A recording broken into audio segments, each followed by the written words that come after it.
कैसी बदतमीजी है।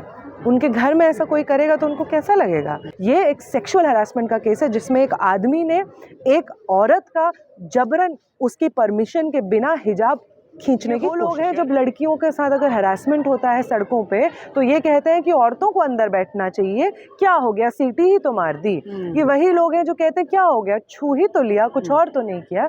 ये सिर्फ रेप अपॉलोजिस्ट्स हैं, सेक्सुअल हरासमेंट को नॉर्मलाइज करने वाले लोग हैं जो इस वक्त नीतीश कुमार के सपोर्ट कर। हम तो ऐसे दौर में जी रहे हैं जहाँ पे कोर्ट में जो जज हैं वो ये कहते हैं कि पजामे का नाड़ा खोलना भी रेप नहीं है, पजामे का नाड़ा खोलना भी हरासमेंट की कैटेगरी में नहीं आता है। तो अगर हम ऐसे दौर में रह रहे हैं जहाँ पे इन सब चीज़ों को सामान्य कर दिया जाता है, हरासमेंट की हर परिभाषा को बदल करके उसको सामान्य नॉर्मलाइज किया जा रहा है, तो हम ऐसे ही दुनिया में जी रहे हैं जहाँ पे लोग एक दूसरे से असहज होंगे, जहाँ पे महिलाएं घर से बाहर निकलने से डरेंगी, चार दीवारी में कैद होके रह जाएंगी। और इसलिए भी क्योंकि जो लोग ताकतवर हैं, जो लोग मान लीजिए चीफ मिनिस्टर हैं किसी राज्य के, उन पे तो वैसे भी कोई सुनवाई नहीं है, उन पे तो कोई भी अकाउंटेबिलिटी होल्ड वैसे भी नहीं कर। अगर आप किसी का घूंघट उठा, किसी घर में जाके उनका घूंघट उठा के नहीं देखते हैं तो आप किसी का हिजाब नीचे करके भी नहीं देख सकते हैं। बहुत सिंपल सी बात है। आप किसी इंसान के बॉडी को नहीं छू सकते हैं, वो जो वस्त्र पहनते हैं उनको नहीं छू सकते हैं, उनको एडजस्ट नहीं कर सकते हैं, मोर सो बिकॉज आप एक जनता के द्वारा इलेक्टेड रिप्रेजेंटेटिव हैं। अब इसमें ये बात है कि उन्होंने जानबूझ के किया या वो गलती से हो गया, लोग कह रहे नहीं उनकी मानसिक स्थिति ठीक नहीं है तो इसलिए कर दिया। तो अगर उन्होंने जानबूझ के किया है तो ये हरासमेंट है और कुछ नहीं है, ये सेक्सुअल हरासमेंट की कैटेगरी में ही आता है और किसी कैटेगरी में नहीं आता है। और अगर उन्होंने गलती से भी किया है तो भी ये सेक्सुअल हरासमेंट की कैटेगरी में आता है, तो भी इस चीज़ की कोई छूट नहीं है। तब भी आप ये नहीं कह सकते हैं कि अरे उनका इंटेंशन नहीं था, कोई दिक्कत की बात नहीं है।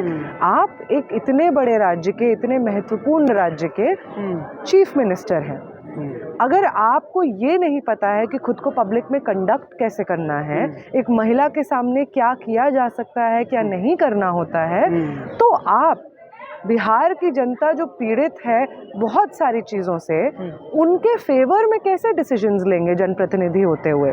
तो आपके चीफ मिनिस्टर होने पे, एक जिम्मेदार पॉलिटिशियन होने पे तो एक क्वेश्चन मार्क है ही।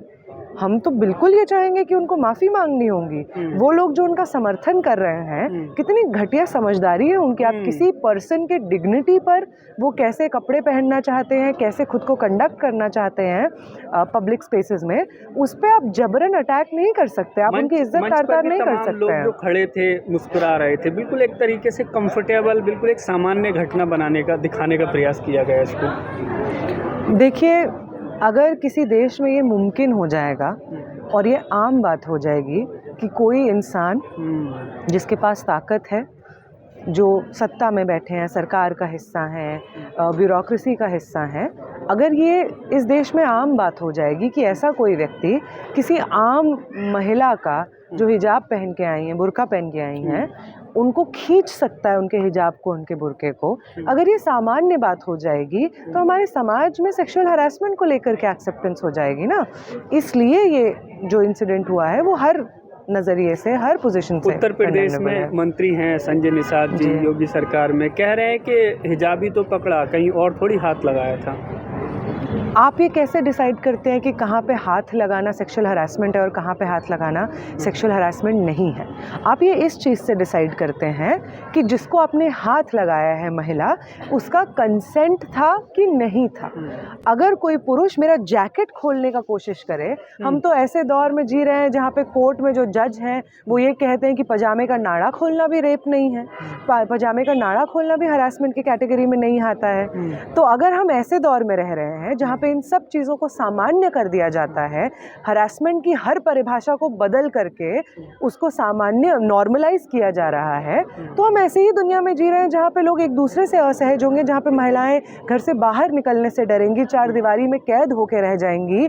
और इसलिए भी क्योंकि जो लोग ताकतवर हैं, जो लोग मान लीजिए चीफ मिनिस्टर हैं किसी राज्य के, उन पे तो वैसे भी कोई सुनवाई नहीं है, उन पे तो कोई भी अकाउंटेबिलिटी होल्ड वैसे भी नहीं कर रहे हैं। क्या लगता है नीतीश कुमार की इस घटना का जो लोग समर्थन समर्थन कर रहे हैं, उनकी किस प्रकार की मानसिकता है खासतौर से महिलाओं को लेकर के? उनकी इसी प्रकार की, वो सेक्सुअल हरासमेंट को सपोर्ट करते हैं, वो रेप को भी सपोर्ट करेंगे 4 दिन बाद अगर उनको लगेगा। वो वही लोग हैं जिनको लगता है कि हरासमेंट की जो डेफिनेशन है वो जब तक विभत्स नहीं होगी तब तक उसको सीरियसली लेने की ज़रूरत नहीं है। ये वही लोग हैं, ये वो लोग हैं जब लड़कियों के साथ अगर हरासमेंट होता है सड़कों पे तो ये कहते हैं कि औरतों को अंदर बैठना चाहिए, क्या हो गया, सीटी ही तो मार दी।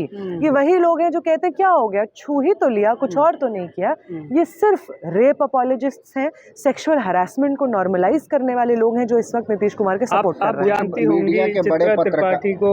हाँ, कुछ मीडिया के बड़े पत्रकार हैं, वो ये कह रहे हैं कि जब आगे आपको बढ़ना है तो ये घूंघट और हिजाब को तो हटाना पड़ेगा, लेवल में आना पड़ेगा। अगर लेवल में आने की बात है तो मैं उन लोगों से कहना चाहूँगी, आपके घर में जो औरतें हैं ना, जो सलवार सूट पहनना पसंद करती हैं, आप उनको भी बोलिए ना कि सलवार सूट क्यों पहनी हो, जाके स्कर्ट पहनो। आपको मॉडर्नाइज करना है ना लोगों को, आपको वेस्टर्नाइज करना है। आप चाहते हैं कि समाज में जो तमाम आज़ादियां हैं, आप ये कह रहे हैं ना कि हम आज़ादी दे रहे हैं महिलाओं को आत्मनिर्भर होने की, एक्सप्रेशन की, समाज में खुले रूप से जीने की, तो आप ये खुद से शुरू कीजिए। आप खुद से क्यों नहीं शुरू करते हैं? आपको जब महिलाओं को पढ़ाने की बात आती है, महिलाओं को कामकाज करने की बात आती है, महिलाओं को समान अधिकार और समान वेतन की बात आती है, तब आपको सभ्यता याद आती है। जब औरत कहती है कि हम नहीं बनाएंगे खाना, हमको जॉब करना है, तब आपको सभ्यता याद आती है। मैरिटल रेप के जब बोला जाता है कि पनिशेबल बनाया जाए, तब आपको सभ्यता याद आती है और आपको लगता है कि आपका ट्रेडिशन, आपका कल्चर खतरे में है। तो इन सब एस्पेक्ट्स में जहाँ पे महिलाओं के अधिकार की बात होती है, तो आप उन अधिकारों को आगे नहीं बढ़ने देते हैं और कहते हैं सभ्यता है, सभ्यता की दुहाई देते हैं। और इन सब चीज़ों में जहाँ पे किसी इंसान के पर्सनल लिबर्टी, प्राइवेट डिग्निटी की बात है, वहाँ पे आपको ये सब चीज़ें नहीं दिखाती हैं। आपकी सभ्यता आपको ये सिखाती है कि किसी महिला का अगर आप हिजाब मतलब खींचने को सही मान रहे हैं तो महिलाएं बिल्कुल ये समझें कि अगला वो बोलेंगे कि घूंघट खींच लो लोगों का, यही बोलेंगे वो। और क्या बोलेंगे? बोलेंगे साड़ी खींच लीजिए, ये बोलेंगे। और क्या बोलेंगे? कह रहे हैं कि छोटी सी घटना को इतना बड़ा मुद्दा बनाया जाता है। नीतीश कुमार तो महिलाओं का बड़ा विकास चाहते हैं, तमाम योजनाएं चला रहे हैं, 10-10 हज़ार रुपये देखिए अभी दिए। अब वो 10-10 हज़ार रुपये योजना चलाने के लिए और महिलाओं के कल्याण के लिए था चुनाव से जस्ट पहले, या रिश्वत के बतौर दिया जा रहा था, इस सब पे हम सब सोच सकते हैं। लेकिन हम में से कोई बिल्कुल नीतीश कुमार जी के दिमाग में तो झांक के देख नहीं रहा है। हम जो इंसिडेंट हुआ है उसको वैसे ही देखेंगे जैसे वो पब्लिक में प्रेजेंट होता है। और पब्लिक में क्या प्रेजेंट हो रहा है? पब्लिक में ये प्रेजेंट हो रहा है कि एक महिला जिसने खुद को कवर किया हुआ था, हिजाब किया हुआ था, उसको किसी गैर मर्द ने, जो जानता भी नहीं था कि वो कौन है, ना वो महिला उस मर्द को जानती थी, उस मर्द ने जबरन पब्लिक सेटिंग में उस महिला का हिजाब उतारने की कोशिश की है। यही हुआ है। इससे कोई फर्क नहीं पड़ता है कि नीतीश कुमार ने किया है, वो महिला कौन थी, वो कौन से धर्म से आती थी, वो क्या करती थी, इससे कोई फर्क नहीं पड़ता है। ये एक सेक्सुअल हरासमेंट का केस है जिसमें एक आदमी ने एक औरत का जबरन उसकी परमिशन के बिना हिजाब खींचने की कोशिश कह रहे हैं कि वो पता करना चाह रहे थे कि महिला ही है, कोई और तो नहीं आ गया। क्यों पता करना चाह रहे थे वो? उनको किसने परमिशन दी है करने की? कैसी बदतमीजी है। उनके घर में ऐसा कोई करेगा तो उनको कैसा लगेगा? खुद तो इतनी दुहाई देते हैं कि महिलाएं हमारे साथ हैं, जदयू की पुरानी सपोर्टर रही हैं, और ये जाके कर रहे हैं। ये दिन देखना पड़ेगा बिहार और हिंदुस्तान की महिलाओं को कि कोई इंसान जो सरकार में बैठा हुआ है वो उनका हिजाब खींच सकता है।